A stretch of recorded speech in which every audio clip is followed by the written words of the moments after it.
क्या आप जानते हैं इंदिरा गांधी ने 1975 में इमरजेंसी क्यों लगाई थी? ऐसा क्या रीजन था? आज की इस वीडियो में मैं आपको सारी चीजें एक्सप्लेन करने वाला हूं। इस वीडियो को बहुत ही ध्यान से देखिएगा। देखिए, सबसे पहले हुआ क्या था कि 1964 में जवाहरलाल नेहरू की डेथ हो जाती है।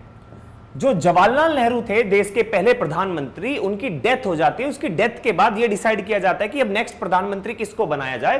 तो 1964 में नया प्रधानमंत्री बनाया जाता है लाल बहादुर शास्त्री को, जो 1966 में उनकी भी डेथ हो जाती है। 1966 में उनकी डेथ के बाद अब डिसाइड होता है कि अब देश का प्रधानमंत्री कौन होना चाहिए।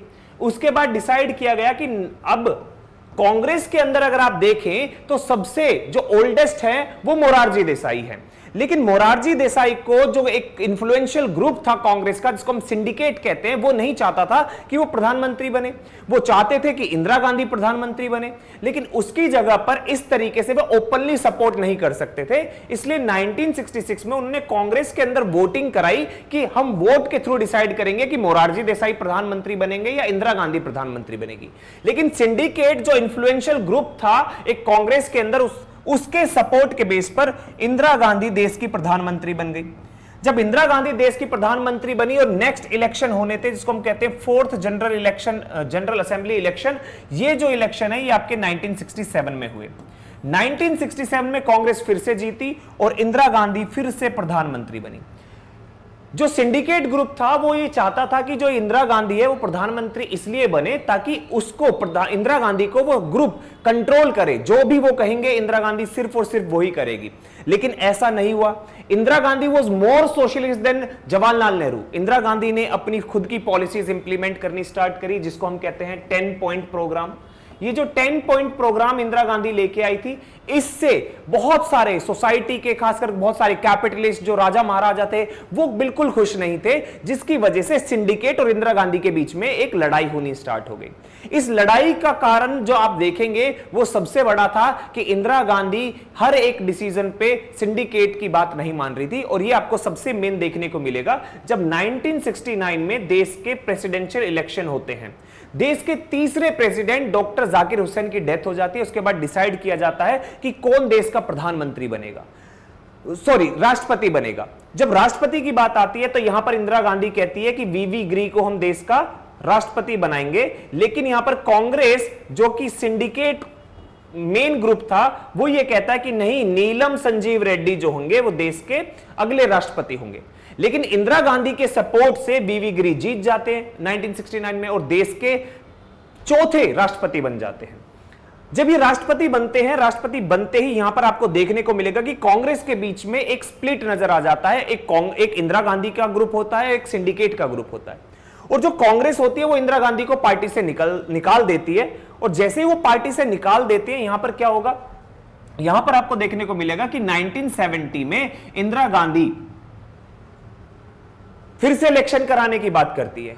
जब ये फिर से इलेक्शन होते हैं तो 1971 में एक स्लोगन आता है, जब इलेक्शन होता है तो यहां पर जो सिंडिकेट है वो ये कहता है कि इंदिरा हटाओ, इंदिरा हटाओ। लेकिन यहां पर इंदिरा गांधी इस इंदिरा हटाओ को एक पॉजिटिव स्लोगन में कन्वर्ट कर देती है। वो कह देती है गरीबी हटाओ। ये जो गरीबी हटाओ का मुद्दा आता है, यहां पर इस गरीबी हटाओ की वजह से इंदिरा गांधी को बहुत वोट मिलते हैं और इंदिरा गांधी अपनी खुद की मेजॉरिटी अचीव कर लेती है। लेकिन वहीं पर जब 1971 में इलेक्शन होते हैं, क्योंकि इंदिरा गांधी उत्तर प्रदेश से इलेक्शन लड़ रही थी, तो जो इंदिरा गांधी इलेक्शन, जो अपोनेंट होते हैं इंदिरा गांधी के अगेंस्ट इलेक्शन हार जाते हैं, वो एक इंदिरा गांधी के खिलाफ केस फाइल करते हैं कि इंदिरा गांधी ने ये जो इलेक्शन जीता है ये मैल प्रैक्टिस के थ्रू जीता है, इसने गवर्नमेंट मशीनरी का यूज किया है और ये इलेक्शन इनका खारिज हो जाना चाहिए। इसके बाद क्या होता है कि 1975 में इस केस का जजमेंट आता है इलाहाबाद हाई कोर्ट के द्वारा कि यहां पर इंदिरा गांधी ने जो अपना इलेक्शन जीता था 1971 में, ये मैल प्रैक्टिस के द्वारा था और उनका जो इलेक्शन है वो नल एंड वॉइड कर दिया जाता है। जिसके बाद वो सुप्रीम कोर्ट जाती है कि इस पर स्टे लगा दिया जाए, पर सुप्रीम कोर्ट स्टे नहीं लगाता, पार्शियल स्टे लगाता। और ये पार्शियल स्टे लगाने की वजह से इंदिरा गांधी के पास ऑप्शन बचता है कि इंदिरा गांधी जाती है कहां पर, प्रेसिडेंट के पास, और प्रेसिडेंट से कहती है कि इंटरनल डिस्टर्बेंस हो गया है और इस इंटरनल डिस्टर्बेंस के बेस पर आप देश में इमरजेंसी लगा दीजिए। और यहां पर प्रेसिडेंट होते हैं उस टाइम पर फखरुद्दीन अली अहमद, और वो देश पर इमरजेंसी लगा देते हैं। लेकिन यहां पर हुआ क्या था, इंटरनल डिस्टर्बेंस क्यों यूज किया गया? इंटरनल डिस्टर्बेंस इसलिए यूज किया गया क्योंकि यहां पर जो ऑलरेडी इंदिरा गांधी ने कहा था गरीबी हटाओ, लेकिन बहुत सारे इंटरनेशनल जो जियोपॉलिटिकल चेंज थे उसकी वजह से इंडिया में इन्फ्लेशन बढ़ता जा रहा था, और यहां पर अलग अलग स्टेट जैसे कि महाराष्ट्र, बिहार, यहां से एक प्रोटेस्ट आपको देखने को मिलेगा कि वो प्रोटेस्ट स्टार्ट हो जाता है इंदिरा गांधी के अगेंस्ट, और धीरे धीरे वो दिल्ली की तरफ मूव करने लगते हैं, जिसको लीड कर रहे थे बिहार मूवमेंट को जयप्रकाश नारायण।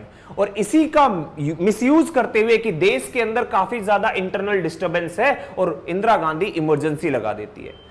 तो कॉन्स्टिट्यूशन का किस तरीके से वायलेशन किया गया है वो आप समझ सकते हैं। और भी बहुत सारी चीजें हैं जो हम कमेंट बॉक्स में डिस्कस करेंगे। जितने भी आपके व्यूज हैं, आपके कमेंट्स हैं, मुझे कमेंट बॉक्स में बताइएगा, मैं वहां पर और भी डिटेल में और भी इंफॉर्मेशन दूंगा। जो भी इस वीडियो को देखेगा वहां पर वो कमेंट्स जरूर पढ़िएगा ताकि आपको इसकी और अच्छे से फैक्चुअल इंफॉर्मेशन मिल सके। आज के लिए इतना ही, थैंक यू।